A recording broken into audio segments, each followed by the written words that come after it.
street vendors and open markets remain the most popular way to purchase goods like soaps, milks, and other household items today. But there is one major challenge, which is distribution. The movement of goods from manufacturers to final consumers require multiple middlemen, and the price of goods continue to rise as products move down the chain.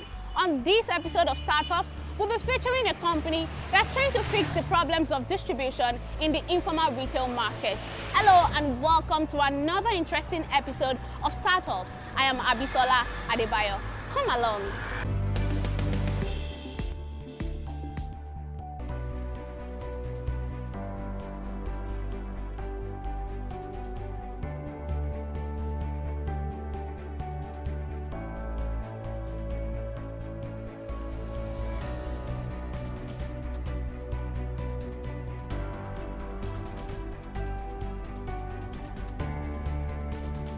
Our focus is consumer goods, right? So you're thinking retail products, the most essential items, food, toiletries, home care, the items you'll typically go out and buy from a shop, right?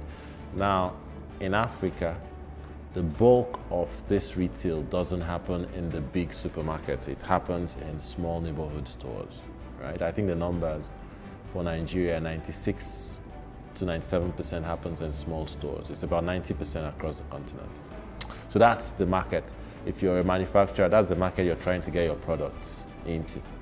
And our thing is to create an e-commerce experience for these retailers so they have a platform that they can get everything they need from, right? So for us, it starts with building relationships with these various suppliers.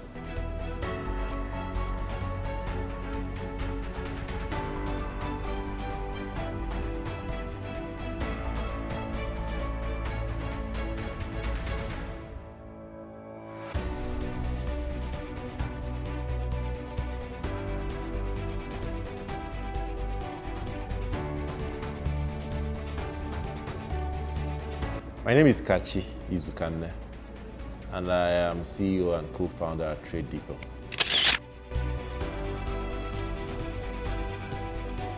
Collectively, informal stores account for almost 98% of all retail sales in the country. Since 2017, TradeDepot has stood as a bridge between manufacturers and retailers, ensuring seamless movement of consumer goods, no matter the destination. The company is the brainchild of Onyekachi Izukane and his two friends. After 10 years in the fast-moving consumer goods space, Izukane realized he could use technology to solve the logistics challenge in the sector. He soon quit his job and teamed up with his partners to set up TradeDepot in 2016. Myself and my two co-founders, Ruki and Michael, started this about 4 years ago after a career working in consulting and helping FMCG companies get their products into the market. We realized there was an opportunity to build a platform that allowed that to happen at scale, right? And so we kicked this off 2016 at some point, right? And since then, we've been working with quite a few of the consumer goods manufacturers you have in Nigeria, but also in a few other countries across the continent, to get their products into more retail stores. From the point where retailers realize the need for a product to when it is delivered to their doorsteps is what TradeDepot focuses on. The first thing is to get the retailers on our platform, right? Which involves us finding a store that sells provisions, right? And then getting this store to come onto our platform, right? So that's the first thing. And then the second thing is the store needs products. It's running out of detergent, or she needs to get soap, or she needs to buy cereal or whatever, right? They are then able to use our platform to just identify these items that they want to buy and make the request to us. Now, our focus is to make sure that if you make a request to us, we promise you that maximum within 24 hours you get those items delivered. So everything from then on is what we do, right? We take your orders, we identify what it is you want to buy, We get these items packed for you, load it in a van or other vehicle and get it delivered to your shop. So managing this entire process from when you decide you want something to when it is delivered to your store is pretty much what we do. TradeDepot began full operations 3 years ago and now has a network of over 40,000 micro retailers, allowing them to place orders through different platforms, including a mobile app, WhatsApp, USSD, and toll-free phone calls where they can get their orders delivered within 24 hours. Our focus is consumer goods, right? So you're thinking retail products, the most essential items, food, toiletries, home care, the items you typically go out and buy from a shop, right?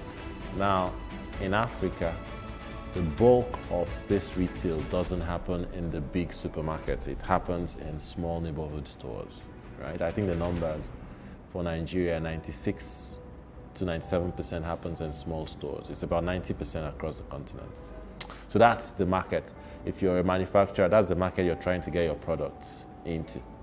And our thing is to create an e-commerce experience for these retailers so they have a platform that they can get everything they need from, right? So for us, it starts with building relationships with these various suppliers and aggregating their inventory in our warehouses, right? So that we have this inventory from the different consumer goods manufacturers available, right? And then we build digital platforms for these retailers to then use and make requests for the products they want, right? So if you have a small shop somewhere on the streets of K2 or Accra or elsewhere on the continent, you can simply just identify the items you want and place a request on an app by calling a toll-free line, by chatting over WhatsApp, whatever. And then our job is to identify these items you want and get them across to you by the next day. Despite his experience in the consumer goods space, Izukane and his team still encounter difficulties in running the company. The natural difficulties you would expect in trying to do stuff like this, things like getting users that working with digital platforms isn't really their default way of working, getting them to have that mindset shift, working with suppliers who have traditional ways they've been doing distribution for the last, 80 to 100 years, getting them to adopt newer ways of going about things, getting other ecosystem players to come on board, dealing with competitive issues that may arise, and so on. So these are the typical challenges you will encounter, but that's also what makes the process worthwhile, right? Figuring out a solution to each of these problems as they arise. And through learning and perseverance, TradeDepot continues to record accelerating growth year on year. In 4 years, we reckon that we've grown relatively quickly. Today, we service, we are in about 48,000 stores in total that we service, and we account for a decent portion of their basket. It's also been an interesting learning experience because there are just many theories that you have that when you're out there in the field, you find out that this is not realistic or you need to do this a bit differently. And so I think the most important thing in the approach has been taking having that mindset that we're learning and we need to get better at what we're doing by what we learn. The growth in the number of retailers that we service, right? And we've had this really accelerating at quite a rate. We had about 1,600 retailers on the platform in 2018, January. We got that number up to about 15,000 by the beginning of last year. There are 48,000 now. So that is a key milestone. Those are key milestones for us. But also growing the top line sales, right? So it's not just the stores, but how much volume, or what's the volume of business that they're doing on your platform. This is key for us. From a milestone standpoint as well, I think it's key for us that rolling out an additional service. So for the last 5 months now, we've been providing microcredit to the retailers on the platform, right? Which, what we love about it is how transformational it is, right? Just enabling them to have more working capital, seeing these small businesses begin to grow. These are critical milestones. It helps us, you could say that it helps convince us about our mission, the fact that indeed this can really be a leg up for many of these SMEs who are usually excluded. Funding is another challenge faced by retailers, and TradeDepot has also found a way around this issue by providing credit in form of loan to business owners registered with the company. A lot of these folks normally have no way of getting access to credit, not because they wouldn't be credit worthy, but because the structures that exist do not support access to credit for people like this, because there is no data by which you can score them, by which you can decide who gets credit or not, right? But by giving them a platform like this that allows them to build transaction histories, we now have a basis to do the scoring, right? And so based on this scoring, we can identify that actually this person qualifies for credit, and then we extend credit to them.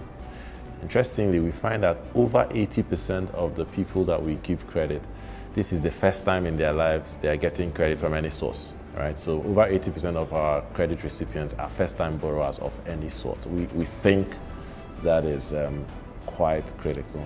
The way the microcredit works is that we look at what you buy and we're like, you know what, we can give you an additional 100,000 naira if in Nigeria for you to buy, right? Because we kind of know that you're going to sell off this product. So we give you this at very attractive rates.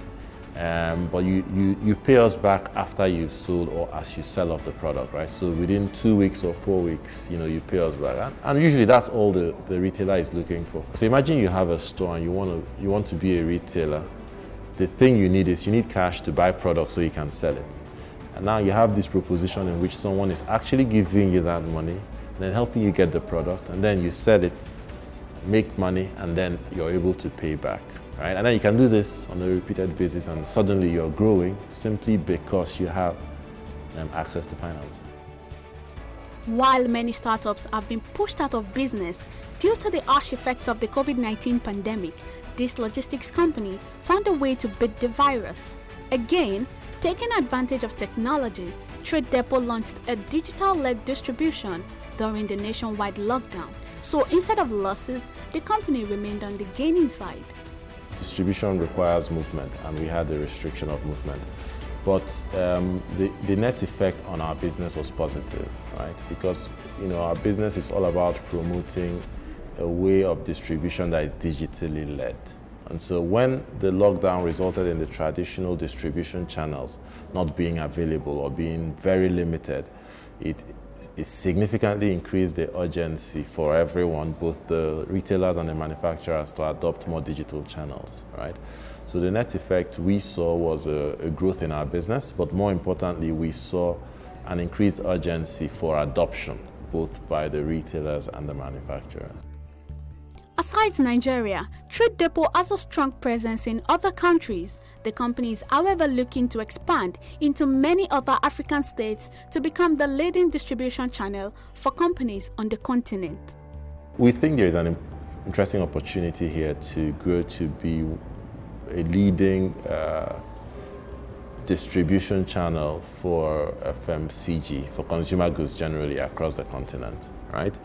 And we see the way the market is evolving. We see a few efforts to do this, across the place.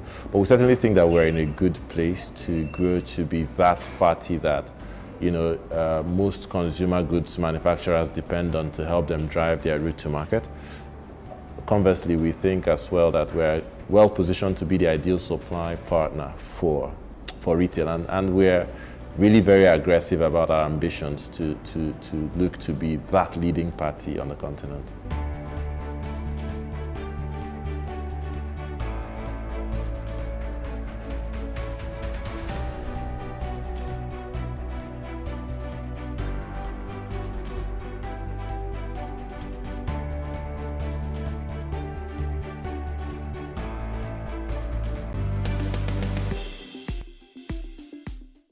Incredible, isn't it?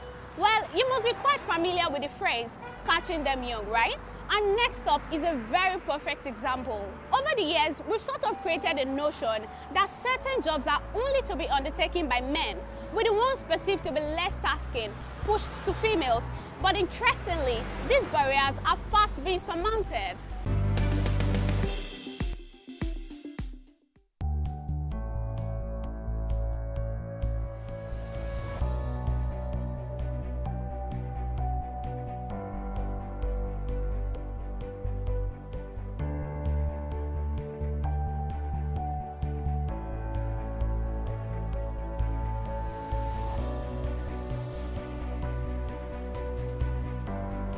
My goals for this shoemaking, this thing, is for me to be worldwide. Like, they should know me everywhere in all the old countries.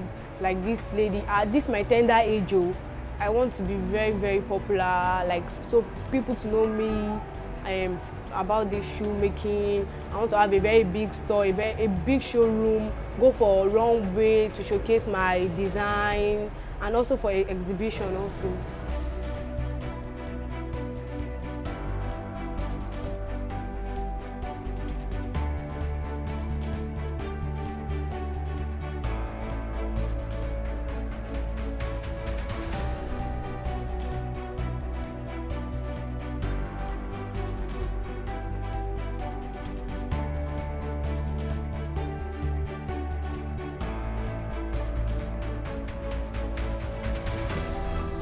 My name is Karim Fetia. I am 16 years old. Fatia Karim defies two barriers. One is that there are no age limits to becoming an entrepreneur, and the other is that no business is gender specific. She's typically living the best of both worlds. Shoemaking is what this 16-year-old has grown to love. What could have been an idle period for many of our contemporaries turned out to be one of the most rewarding moments of our life. I started when I was 14. That was 2018. It was when we were on holiday, so my auntie, she introduced me to the job, so she asked me to just come and learn. When I started, I was not really interested. The work was not really easy. It was stressful. Going to the market, coming back, filing. When I started, my hand was paining me. I was so tired carrying all those heavy material because I was not used to it. All those materials. That was supposed to tell me that all these materials that are mainly for boys and men, not for ladies. So you just started. You're just telling me that I'll get used to it. When I got to understand more about the job, I found so many interests in it. Rather than letting other people discourage her, she focused on her entrepreneurial venture, and gradually things got better. This resilience, she says, was easy thanks to her mother's support. I was a little bit discouraged by some other people that there are so many other trades for you to learn. Like, why are you learning these? So many things, but I stood to my words. When I started, if I show someone, I say this one is not neat, it's so this thing, it's so this thing. They do complain, but we all what they do say. I was never defeated, so I stood to my word, because when you have something, when you are determined for something and you want to achieve something, but I faced so many challenges in this work. I feel so happy about it because a lot of people are outside. I don't have any hand work because I feel so opportune and so unique by this work I'm doing. Because most people, they'll be like, a little girl like this. My dad, when I was about to start, he asked me not to go. That why will I go and learn that I should go for another option. But I told him that was what I wanted to learn. He did not allow me. My mommy really stood beside me. She supported me, bought filing machine for me, bought some materials for me, gave me money to get them myself, to start practicing to be perfect. When I told her dad, he said no. I said, your daddy said you should not do it. And we didn't tell her dad until she made the slippers for me and I showed her dad and see what Peter did. He now said, Peter did. I showed him another one. I showed him another one. He said, So he now said, can she make slippers for one of my friends? A lady, she said, what's her size? Yeah, this is her size. I now show her dad his machine, filing machine. He now said, I said, yes. So when she did, my dad said I should not do it before. I said, no problem. Besides chalking in profit from her shoemaking business, the skill is also helping Karim cut some of her personal expenses. Making things for yourself will be so easy. Like, I don't make bags, shoes, like, I don't need anything. Like, I don't need anything from someone, like borrowing something or asking someone for something I need, especially footwear. Like, I do make slippers for myself, shoes, sandals. The process of shoemaking is very, very easy. Firstly, you need to get your pattern, the size pattern, then you trace it on either your rubber. If you are doing a Maconora, this thing. What I did today was foreign sew. So you build the insole in it. The Marco, you trace the pattern on the Marco. Then after you cut it, then when you cut it, you also trace it on the carry board. Then you apply gum on it. You let the gum dry. Then you glue it together. Then you file it to smoothen the edges. Then after filing, you also place it on your lining. After placing it on your lining, you trace it. After tracing it, then you apply gum on it. Then you fold the edges, the insole. That's the insole have been built. Then you file the sole. After filing the sole, the pattern for the upper, you cut it. You also apply gum, the same procedure. Then you use your last. You use it to last the insole with the upper. And after lasting, then you file. Then after filing, you apply gum. Then you glue it together. Then you hammer. That's all. We have shoes. We have sandal. We have baking stores. We have foreign sew.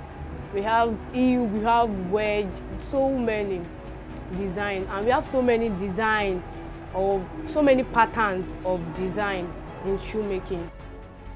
Balancing school and work for the young girl isn't so difficult, as she uses her holiday period only to learn more about her craft. I don't go to work when it's time for school. I don't go to school. Then when I'm back, I don't go anywhere. Only when we are on vacation, on holiday, that's when I do go there for like 2 months or 3 months. Then when we resume, I'm going to continue schooling. Then if you have another holiday, I'm also going to go. I also work when I come out for school. If I have any work to do at home, I do work on weekend, not during school hours. So I work weekend, Saturday, Sunday.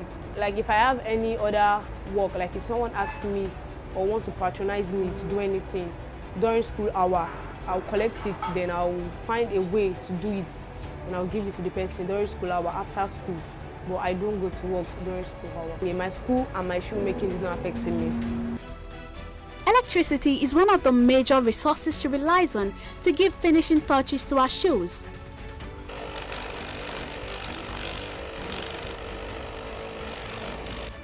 Unfortunately, she does not yet have the capacity to provide an alternative source of power for herself, and relying on electricity distribution companies can be such a long wait, which is bad for her and the business.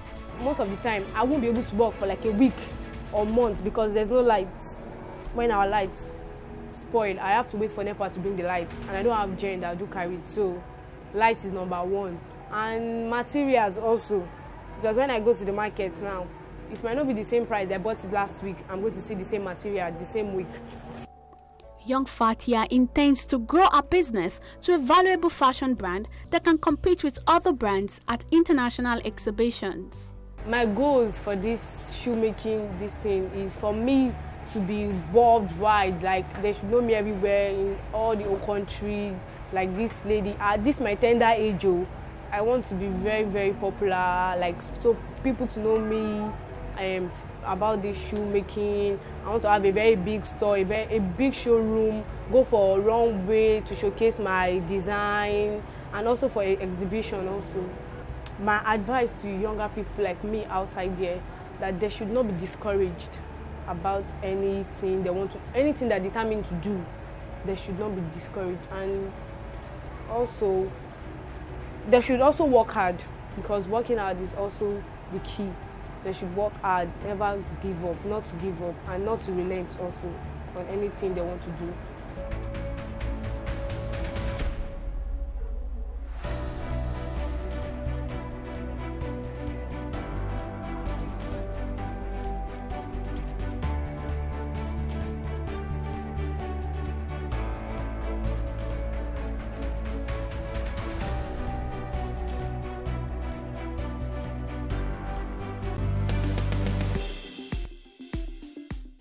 Entrepreneurs are indeed national assets. Their innovations may improve our standard of living, and in addition to creating wealth from their ventures, they also contribute to reducing the rate of unemployment in our society. That's all we have for you on this episode of Startups. Until I come your way next time, I am Abisola Adebayo.